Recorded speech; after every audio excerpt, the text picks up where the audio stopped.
أعوذ بالله من الشيطان الرجيم بسم الله الرحمن الرحيم Zamzam of Spiritual Knowledge Excerpts from the teachings of Shaykh Mohamed Faouzi al-Karkari. Beware of falling into incarnation, al-hulul, and unity, al-ittihad. A disciple reports that when using public transport, he perceives people not as distinct individuals but as a unified entity.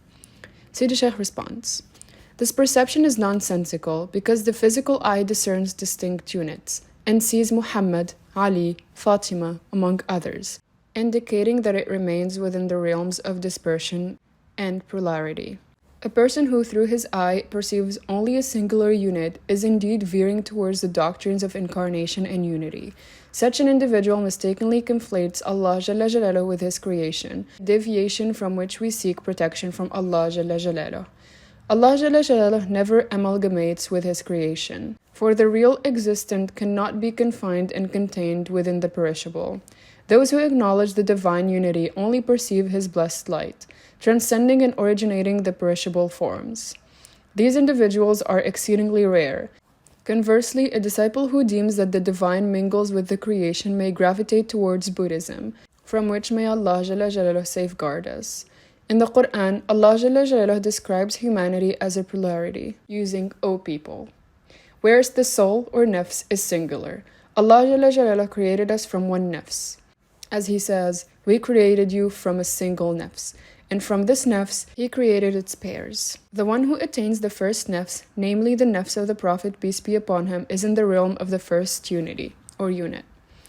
To illustrate, imagine walking through a marketplace, yet perceiving only the light, nothing else. Those who reside in the spiritual station or maqam would find it challenging to leave their homes, as they perceive solely light upon light.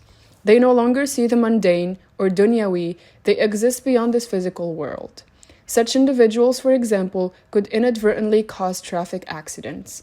Similarly, consider the experience of Sayyiduna Musa alayhi salam, who lost consciousness when the light began to erase the images around him. The birth of a daughter is always good news. The same disciple informed Sidi Shaykh that his wife is expecting a daughter and asked him to suggest a name. Sidi Shaykh responds, the finest female names are those given by the Shaykh to his 5 daughters, as well as the names of the Prophet's daughters, peace be upon him. The names of Sidi Shaykh's daughters are Wi'am, Aya, Ala, Wala, and Hira. The names of the Prophet's daughters, peace be upon him, are Fatima, Kulthum, Zainab, and Ruqayya. Allah Jalla Jalaluhu bestows glad tidings upon the father graced with the birth of a daughter, or whose first child is a daughter, reflecting His profound mercy.